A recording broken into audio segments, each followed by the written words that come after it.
It was going to be a very special evening. It was my husband Pierre's promotion party at the company where he had worked for 10 years. My name is Sophie, and that evening I was beaming with pride, wearing the new dress I'd bought especially for the occasion. If only I'd known that night would change our lives forever. It had all begun a few weeks earlier, when Pierre had come home, his face lit up by a broad smile.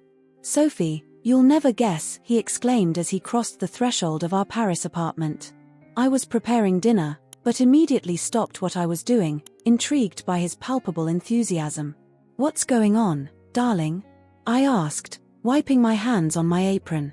"I got the promotion, sales manager. Can you believe it?" He scooped me up in his arms, twirling me around in our little kitchen. I was overjoyed for him. Pierre had worked so hard over the last few years, often sacrificing our weekends and evenings for this job. "Oh, Pierre, that's wonderful. I'm so proud of you." The following days had been a whirlwind of preparations. Pierre's company, a fast-growing technology firm, had decided to throw a big party to celebrate his promotion as well as that of a few other deserving employees. It was a chance for me to finally meet the colleagues I'd heard so much about, and of course, his bosses. On the big day, I had spent hours getting ready. My new dress, by a young French designer, was a deep blue that highlighted my eyes. It fell perfectly, hugging my curves without being vulgar. I had hesitated for a long time before buying it, as the price was way beyond my usual budget, but Pierre had encouraged me. "You deserve it, Sophie," he'd said. "You've been there for me every step of the way. This promotion is yours, too." His words had warmed my heart, momentarily erasing the doubts and worries that had been gnawing at me since the announcement of the party. For while I was happy for Pierre, I was apprehensive about meeting his family, especially his mother, Elizabeth. Elizabeth had never hidden her antipathy towards me. Ever since the day Pierre had introduced me, 5 years earlier, she had regarded me with a mixture of disdain and suspicion. To her, I was the intruder, the one who had stolen her precious son. It didn't matter that I had a degree, that I had my own job in publishing, or that I genuinely loved Pierre. To Elizabeth, I was just an opportunist. "Don't worry about my mother," Pierre had reassured me as we prepared to leave for the party. "Tonight's our night. Don't let her spoil it." I nodded, determined not to let Elizabeth overshadow the moment. The party was taking place in a magnificent hotel particulier in the 16th arrondissement. When we arrived, I was impressed by the sumptuous decor. Crystal chandeliers lit up the grand salon, while liveried waiters circulated with trays of champagne and petits fours. Pierre introduced me to his colleagues and superiors. I shook hands and exchanged smiles, trying to memorize names and faces. Everyone seemed delighted for Pierre, praising his skills and dedication. "Ah, here's the woman behind our new sales manager," joked her boss, a jovial man in his 50s. "Pierre has told us so much about you, Sophie. I hear it was you who gave him the idea for the Durand project." I blushed, surprised that Pierre had mentioned my modest contribution. "Oh, I only suggested an approach. Pierre did all the work." "Don't be so modest," insisted one of Pierre's colleagues. "He told us you were his muse and best advisor." These compliments warmed my heart. I finally felt I belonged, accepted and valued. For a moment, I even forgot my misgivings about Elizabeth. But of course, she was there. I spotted her across the room, sipping a glass of white wine, her sharp gaze never leaving me. I squeezed Pierre's hand a little tighter, seeking comfort. "Everything's going to be fine," he whispered in my ear, immediately understanding the source of my anxiety. The evening continued, punctuated by lively conversation and laughter. I began to relax, really enjoying the festive atmosphere. Pierre was beaming, in his element, moving from one group to another with ease. I couldn't help but look at him with pride and love. Then it was time for the speeches. The company's CEO spoke, congratulating the graduates and talking about the bright future that awaited them. When he called Pierre to the podium, my heart swelled with joy. Pierre gave a touching speech, thanking his colleagues, mentors, and even me, his rock and inspiration. I felt tears welling up in my eyes, moved by his heartfelt words. That's when I should have known something was going to happen. Happiness was too perfect, too complete. But I was so caught up in the moment that I didn't see the warning signs. Elizabeth had approached the stage, her glass in hand. Her face was flushed, her eyes slightly glassy. She'd obviously had too much to drink. I felt a lump form in my stomach, a premonition that something terrible was about to happen. If only I'd known how right that hunch was. If only I'd been able to prevent what was to come. But I was frozen in place, a helpless spectator of the scene that was about to turn our lives upside down. The evening that had begun as a dream would soon turn into a nightmare. And I, Sophie, was about to discover a strength within myself that I never knew existed. A strength that would be put to the test in the moments to come. Everything was going swimmingly until it was time for the toast. My mother-in-law Elizabeth, who had never hidden her antipathy towards me, staggered to her feet, visibly tipsy. Before anyone could stop her, she shouted for all to hear, "You only married my son for his money, you leech." The room fell dead silent.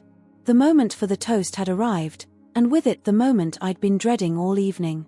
Pierre had just finished his moving speech, and the applause was still echoing through the room when I saw Elizabeth rise from her chair. Her movement was unsteady, and her champagne glass swayed dangerously in her hand. I felt my heart clench, sensing that something was about to go wrong. "And now," announced the master of ceremonies, "let's raise our glasses to celebrate our newly promoted." It was at this point that Elizabeth decided to speak up. Her voice, made hoarse by alcohol, pierced the festive atmosphere like a stab. "Wait," she shouted, drawing all eyes to her. "I have something to say about our dear Sophie." I felt the blood leave my face. Pierre, who was still on the dais, frowned, obviously worried. He took a step forward, perhaps trying to intervene, but he was too far away to stop what was about to happen. Elizabeth pointed an accusing finger in my direction, her bloodshot eyes staring at me with barely concealed hatred. "Do you all see her there in her pretty dress? Do you think she really loves my son?" An uncomfortable murmur ran through the assembly. I felt eyes turn to me, some curious, others embarrassed. I wanted to disappear, to melt into the ground, but I was frozen in place, unable to move or speak. "Well, let me tell you the truth," continued Elizabeth, her voice rising a notch. "That woman, that leech, only married my Pierre for his money." The silence that followed this statement was deafening. I heard a few hiccups of surprise, saw some of the guests exchange shocked glances out of the corner of my eye. But it all seemed far away, as if I were suddenly locked in a bubble, isolated from the rest of the world. Pierre finally reacted. "Mama, that's enough," he shouted, quickly climbing down from the podium to walk towards her. But Elizabeth was launched, and the alcohol seemed to have loosened her tongue and dropped her last inhibitions. "Oh, don't defend her, my poor darling. You're blinded by her beautiful eyes and pretty face. But I can see right through her." She turned to the assembly, as if looking for allies among the dumbfounded guests. "You want to know how she tricked him? She played the poor little thing, the modest hard-working girl. But in reality, she was just waiting for this, to get her hands on a successful man, so she could live in luxury without lifting a finger." Every word was like a stab. I could feel the tears welling up in my eyes, but I refused to cry. I didn't want to give him the satisfaction. Pierre finally arrived at his mother's side. He grabbed her arm, trying to sit her down. "Mom, you've had too much to drink. Stop this immediately." But Elizabeth jerked away. "Don't touch me. Can't you see what she's doing? She's going to ruin you, my son. She's going to take everything from you." I finally found the strength to move. In a voice I wanted to be firm, but which trembled in spite of myself, I said, "Elizabeth, please, you don't know what you're saying. It was a mistake." My intervention only rekindled his anger. "Oh, I know exactly what I'm saying, little one. You think I didn't see how you manipulated my son? How you alienated him from his family?" Pierre tried again to intervene. "Mom, Sophie didn't do any of this. Please, stop now, you're making a spectacle of yourself." But Elizabeth was as if possessed. She swept her eyes around the room, obviously looking for support. "Don't you believe me? Why don't you ask her where this dress came from? How much did it cost? It's my son's money she's spending lavishly." I felt anger welling up inside me, gradually replacing shame and humiliation. How dare she? How could she sully years of mutual love and support? The company's CEO, visibly uncomfortable, tried to intervene. I think we should. But Elizabeth cut him off with a wave of her hand. No, you all need to know. This woman is an upstart, a profiteer. She doesn't deserve my son, she doesn't deserve to be among you. It was then that something inside me snapped. All those years of derogatory remarks, little jabs, scornful glances. It all culminated in that moment, in that room full of people I didn't know, but in front of whom I was publicly humiliated. I took one step forward, then another. The guests moved aside as I passed, as if they feared being contaminated by the shame Elizabeth was trying to pour on me. That's enough, I said, my voice surprisingly calm despite the storm raging inside me. Elizabeth turned to me, a wicked smile on her lips. Oh, the little goody-goody has found her voice. What are you going to tell us, eh? More lies. I took a deep breath. I knew what was coming next would change everything, but I couldn't back out now. No, Elizabeth. No more lies. No more pretenses. It's time everyone knew the truth. A heavy silence fell over the room. All eyes were on me, waiting for what was to come. Pierre looked at me, a gleam of concern in his eyes, but also of support. He nodded imperceptibly, as if to say he was with me, whatever happened. I swept my gaze around the room, meeting the eyes of strangers who, in the space of a few minutes, had become involuntary witnesses to this family drama. Then I stared straight into Elizabeth's eyes. You want the truth, Elizabeth? Well, here it is. But I warn you, you may not like it. The silence that followed was charged with palpable tension. Nobody moved, nobody even dared to breathe too loudly. It was as if time had stood still, suspended on my lips, waiting for me to finally deliver this long-awaited truth. And there I was, Sophie, at the center of all this attention, ready to rock our lives into a new reality. A reality where the masks would finally come off, where the unspoken and the secrets would finally come to light. At that moment, something snapped inside me. Years of veiled insults and malicious comments culminated in this humiliating moment. I decided I would no longer remain silent. With trembling hands, I grabbed the microphone and began to reveal truths I'd been holding back for a long time. The silence in the room was deafening. All eyes were on me, some with pity, others with unhealthy curiosity. Elizabeth, for her part, wore a triumphant smile, convinced that she had succeeded in breaking me. But she didn't know how wrong she was. My hands trembled as I grabbed the microphone. My voice, when I began to speak, was barely more than a whisper. Do you want the truth, Elizabeth? Very well. Let's start at the beginning, shall we? I took a deep breath, feeling the weight of all those years of silence on my shoulders. But no more. Never again. The first time I met Pierre, I was working as a waitress to pay for my studies. I had no idea who he was, or what his financial situation was. All I knew was that he was kind, funny, and treated me with respect. I saw Pierre nod, a slight smile on his face at the memory. Elizabeth, on the other hand, seemed to be losing her superbness. When I learned who he really was, I hesitated to continue our relationship. Not because I was afraid I wouldn't measure up, but because I feared just that kind of reaction. My gaze hardened as I turned to Elizabeth. From the very first day, you judged me, Elizabeth. Without knowing me, without even trying to understand who I was. To you, I was just an opportunist, a leech as you like to say. Murmurs ran through the assembly. I saw some guests nod, as if suddenly understanding the situation from a new angle. But let me tell you something, Elizabeth. That dress you point to as proof of my greed. I bought it with my own money. The money I earn by working hard in publishing, a profession I love and have studied for years. I paused, letting my words permeate the atmosphere. Elizabeth seemed to have lost her verve, her face shifting from anger to confusion. You mean manipulation? Entrapment? Let me tell you what really happened when Pierre asked me to marry him. I turned to Pierre, seeking his approval. He nodded, encouraging me to continue. I said no. Twice. Hiccups of surprise ran through the room. Even Elizabeth seemed stunned. Yes, you heard me right. I refused Pierre's proposal of marriage.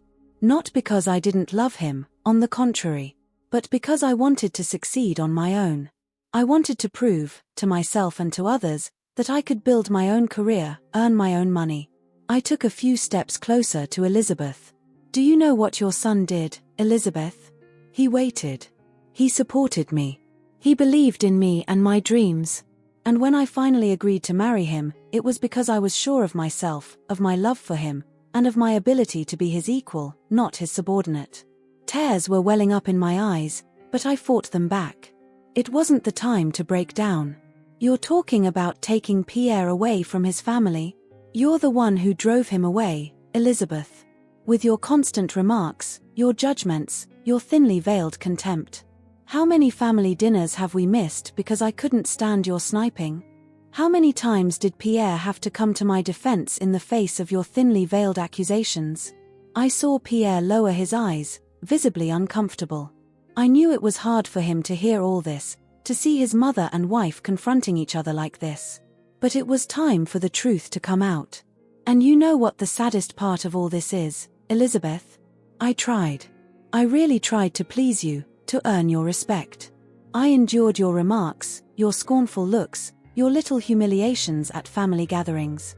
All because I respected you as Pierre's mother, because I didn't want to be the one to break up your family. My voice broke on those last words. Memories of all those years of silent suffering rose to the surface, threatening to overwhelm me. But tonight, you went too far. Tonight, you didn't just try to hurt me. You humiliated your son. You ruined one of the most important moments of his career. And for what? To satisfy your resentment. To prove that you were right all along.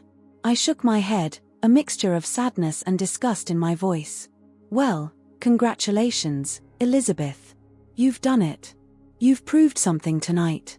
But it's not what you thought. I swept my gaze around the room, taking in all the strangers who were staring in amazement at this surreal scene. Tonight you proved that the real threat to this family wasn't me. It was you.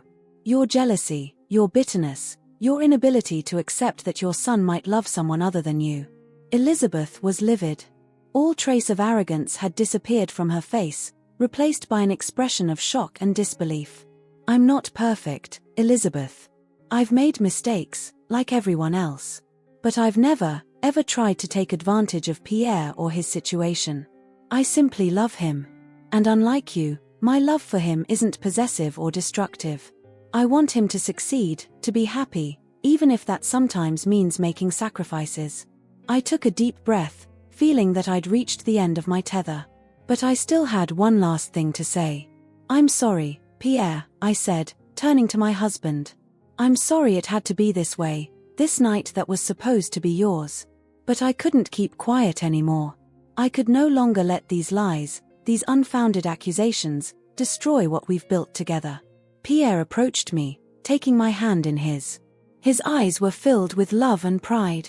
You don't have to apologize, Sophie, he said in a strong voice, addressing me as much as the assembly. You were right to tell the truth. I'm proud of you, and I love you more than ever. Those words, more than anything else, broke the dam of my emotions. The tears I'd been holding back began to flow freely down my cheeks. Pierre drew me against him, hugging me tightly. And so, in the arms of the man I loved, surrounded by dozens of strangers and facing a stunned mother-in-law, I finally let slip all those years of pent-up frustration, pain, and anger. The silence in the room was deafening. No one knew how to react to this explosion of truth and emotion. But for the first time in years, I felt light. Free. As if a huge weight had been lifted from my shoulders. I didn't know what would happen next. How this revelation would affect our family, our life. But one thing was certain, never again would I let someone put me down or question my love for Pierre. Never again would I remain silent in the face of injustice and prejudice. That evening, in that reception hall, I had finally found my voice. And I wasn't about to lose it again. I told how Elizabeth had tried to sabotage our marriage, offering money for me to leave Pierre. I revealed her manipulations, inventing illnesses every time we drifted apart. And finally, I exposed the biggest secret of all. She'd been embezzling money from the family business for years, putting the blame on innocent employees. The silence in the room was palpable. All eyes were on me, wavering between shock and disbelief. Pierre, at my side, shook my hand, silently encouraging me to continue. Elizabeth, meanwhile, was livid, her face shifting from anger to fear in the space of a few seconds. "Do you really want to know how far your obsession goes, Elizabeth?" I began, my voice trembling slightly. "Let me refresh your memory." I took a deep breath, knowing that what I was about to reveal would irrevocably change the course of our lives. 2 weeks before our wedding, I received a strange call. It was a man I didn't know, offering me a considerable sum of money to leave Pierre. At the time, I thought it was a bad joke. But the man insisted, giving me details about my life, about our relationship, that only someone close to me could know. Murmurs began to rise in the room. I saw Pierre's father, Jean, frowning, visibly troubled by this revelation. I refused, of course. I hung up and immediately called Pierre to tell him about it. Together, we decided to carry out our little investigation. I glanced at Elizabeth. She seemed on the verge of fainting, clutching a chair to keep herself upright. "Can you imagine our surprise, Elizabeth, when we discovered that the money offered came from a bank account in your name? An account that even your husband didn't know existed?"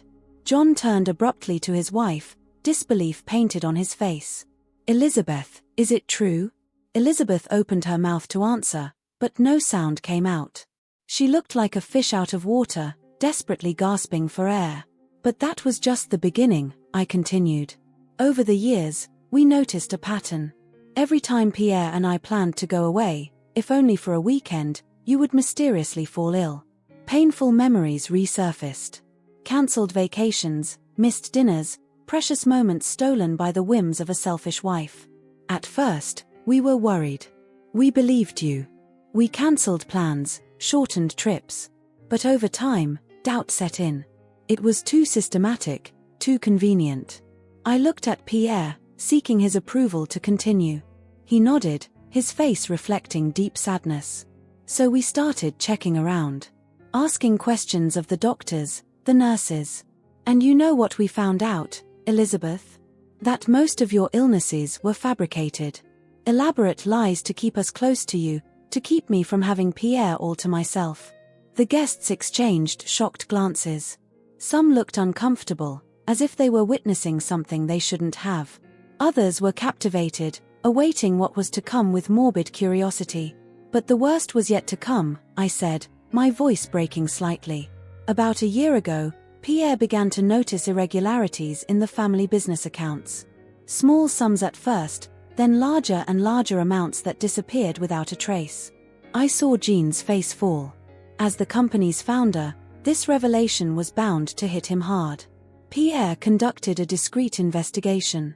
He didn't want to create panic or accuse anyone without proof. But what he discovered shocked him deeply. I paused, letting the suspense build. Elizabeth looked like she was about to collapse, her face turning from red to white in a matter of seconds.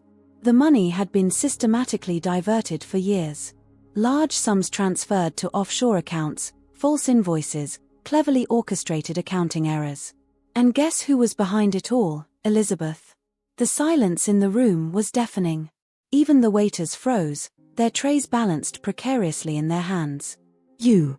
It was you all along. You were embezzling money from the family business, money your husband and son worked so hard to earn." Jean stepped forward, his face pale. "Sophie, this is a very serious accusation. Are you sure of what you're saying?" I nodded, feeling the weight of my words. "Unfortunately, yes. Pierre has gathered all the evidence. We wanted to talk about it privately, find a solution as a family. But after what happened tonight..." Elizabeth finally got her voice back. "It's all lies. It's all lies to discredit me," but his voice lacked conviction. His eyes were shifty, betraying his guilt. "The worst part of it all," I continued, ignoring her protests, "is that you didn't hesitate to pin the blame on innocent employees. How many people have lost their jobs because of your machinations, Elizabeth? How many lives have you destroyed to satisfy your greed?" Indignant murmurs ran through the assembly. I could see some of the company's employees exchanging looks heavy with meaning, as if certain pieces of a complex puzzle were suddenly falling into place. And all for what? I asked, my voice laced with sadness and disgust. To maintain a luxurious lifestyle? To have control over your son? Or simply because you couldn't bear the thought of anyone else being happy? Elizabeth tried one last time to defend herself. You have no proof. This is slander. That's when Pierre stepped in. In a calm but firm voice, he said, Yes, Marmon. We have proof. Bank statements, transfer records, testimonials from employees you tried to blackmail. It's all there in black and white. Elizabeth's face fell. She looked around for support, but found only accusing or disappointed looks. I don't understand, Jean stammered, collapsing into a nearby chair. Why, Elizabeth? How could you do this to us? Elizabeth remained silent, her gaze shifting frantically from Pierre to Jean, then to me. For the first time that evening, perhaps even for the first time in her life, she seemed at a loss for words. I felt a mixture of sadness and relief. Sad that things had come to this, that the family I loved in spite of everything had been torn apart. But also relieved that the truth was finally out in the open. I'm sorry things turned out this way, I said, addressing the entire assembly. This was neither the time nor the place for such revelations. But after years of lies, manipulation, and unfounded accusations, the truth had to be told. Pierre took me in his arms, hugging me tightly. You did the right thing, Sophie, he whispered. It's about time all this stopped. As we stood there, entwined in the midst of the stunned crowd, I realized that our lives would never be the same again. The secrets had been revealed, the masks had come off. What would happen next, I had no idea. But one thing was certain, Pierre and I would face it together, stronger and more united than ever. The chaos that would follow these revelations, the consequences for the company, for the family, all this still seemed far away, like a storm rumbling in the distance.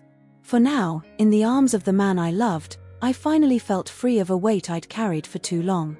The truth had come out, loud and painful. But it was also the beginning of a new chapter in our lives. A chapter we would write together, far from the lies and manipulations. Chaos ensued in the room. A shocked Pierre stayed by my side while his father demanded an explanation from Elizabeth. Work colleagues whispered, some rushing out to make calls. As we left the party, I realized that nothing would ever be the same again. But for the first time in years, I felt I could breathe freely, free from the weight of secrets and lies that surrounded us. The silence that had followed my revelations lasted only a moment. Like a crashing wave, the noise of conversation suddenly invaded the room. Exclamations of surprise, indignant murmurs, questions thrown out on the fly. The festive atmosphere had turned into a whirlwind of emotions and confusion. John, Peter's father, stood up abruptly, his face going from stupor to anger in a matter of seconds. Elizabeth, he shouted, his voice echoing around the room. Is this true? Answer me. Elizabeth, who seemed to have shrunk in her chair, looked up at her husband with haggard eyes. Her lips trembled, but no sound came out. For the first time since I'd known her, I saw her vulnerable, almost pitiful. Pierre, still at my side, was gripping my hand so tightly it almost hurt. I could feel his body tense, torn between the shock of his revelations and the need to protect me. Dad, he said in a calm but firm voice, perhaps we should continue this discussion in private. But it was too late to contain the situation. Guests, mainly colleagues and business partners, were starting to react. Some approached us, asking questions, seeking clarification. Others moved away discreetly, their phones already to their ears. I saw Antoine, the company's CFO, rush out, his face pale.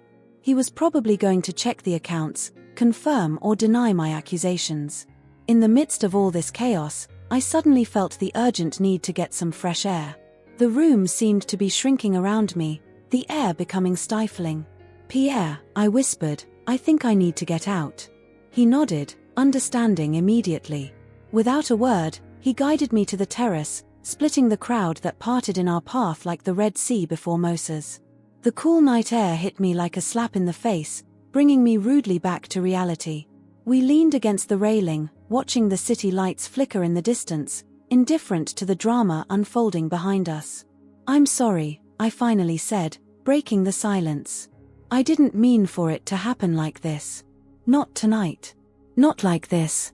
Pierre shook his head, pulling me against him. "You don't have to apologize, Sophie. It's my mother who..." Her voice broke, unable to finish her sentence. I held him close, feeling his body shake with silent sobs. For the first time since the beginning of that nightmarish evening, I fully realized the impact of my revelations on the man I loved. In the space of a few minutes, I had destroyed his image of his mother, shaken the very foundations of his family. We remained entwined for what seemed like an eternity, supporting each other through the storm raging inside. Finally, the terrace door opened. Jean appeared, his face hollow with fatigue and grief. "Pierre, Sophie," he said softly, "I think we'd better leave now." We nodded in silence. As we entered the room, I was struck by the change in atmosphere. Most of the guests had left. Those who remained looked at us with a mixture of curiosity and embarrassment, as if they didn't know how to react to us. Elizabeth was still sitting in the same place, staring blankly. When we passed her, she didn't even look up. It was as if she'd completely disconnected herself from reality. The car journey to Pierre and I's house was marked by a heavy silence. John drove, his eyes fixed on the road, while Elizabeth, sitting next to him, stared out of the window without saying a word. Pierre and I were in the back seat, our hands entwined, seeking comfort in this simple contact. When we arrived, Jean cut the engine, but nobody moved. It was as if we were afraid to break this suspended moment, to face up to the reality of what had happened. In the end, it was Pierre who spoke up. "Dad, Mom, I think you'd better go back to the hotel tonight. We all need time to digest all this." Jean nodded, looking relieved. Elizabeth didn't react. As we got out of the car, Elizabeth suddenly grabbed my arm. Her gaze, when she raised it to me, was a mixture of anger and pleading. "Why?" she whispered. "Why did you do it?" I held his gaze, feeling an unexpected wave of compassion wash over me. "Because I had to, Elizabeth. For Pierre, for your family, for the company. And for me too." She let go of my arm as if it were burning her and curled up in her seat. Jean started the car again and they drove off, leaving us alone on the sidewalk. Once inside our house, Pierre collapsed on the sofa, his head in his hands. I sat beside him, not knowing what to say or do to ease his pain. "How?" he began, his voice barely audible. How could she do this? To the company, to Dad, to us? I had no answer for her. How to explain the actions of a woman consumed by jealousy and bitterness? How to justify years of lies and manipulation? "I don't know, my love," I replied softly. "I really don't know." We sat in silence for a long time, letting the reality of the situation sink in around us. Our lives, which had seemed so stable and happy just a few hours ago, had been turned upside down in the space of an evening. Yet, in the midst of this emotional chaos, I felt a strange sense of peace. For the first time in years, I no longer had to carry the weight of Elizabeth's secrets. I no longer had to endure her veiled accusations, her subtle manipulations. The truth had come out, painful and brutal, but liberating. "What are we going to do now?" asked Pierre, breaking the silence.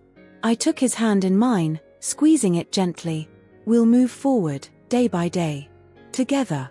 We'll deal with the aftermath, help your father save the business if he can, and try to rebuild what can be rebuilt." He nodded, a faint smile appearing on his tired face. "Together," he repeated.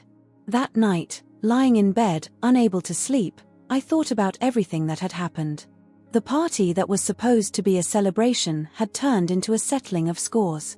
The shocked faces of the guests, the pain in Jean's eyes, the defeat in Elizabeth's. But above all, I thought about the future. An uncertain future, to be sure, but a future free of lies and manipulation. A future where Pierre and I could finally live our love without the constant shadow of his mother hanging over us. The road would be long and difficult. There would be moments of doubt, sorrow, maybe even regret. But for the first time in a long time, I felt like I could breathe freely. The weight of secrets that had suffocated me for years was gone. As the first light of dawn began to filter through the curtains, I felt Pierre move beside me. He opened his eyes, looking at me with a mixture of weariness and love. "Hello," he whispered. "Hello," I replied softly. In that simple exchange, in that shared look, I felt the full force of our love, of our commitment to each other. Whatever the future held, we would face it together. The truth had come out, loud and painful. But it was also the beginning of a new chapter in our lives. A chapter we would write together, far from the lies and manipulations. And for the first time in a long time, I smiled at the dawn of a new day, ready to face what life had in store for us.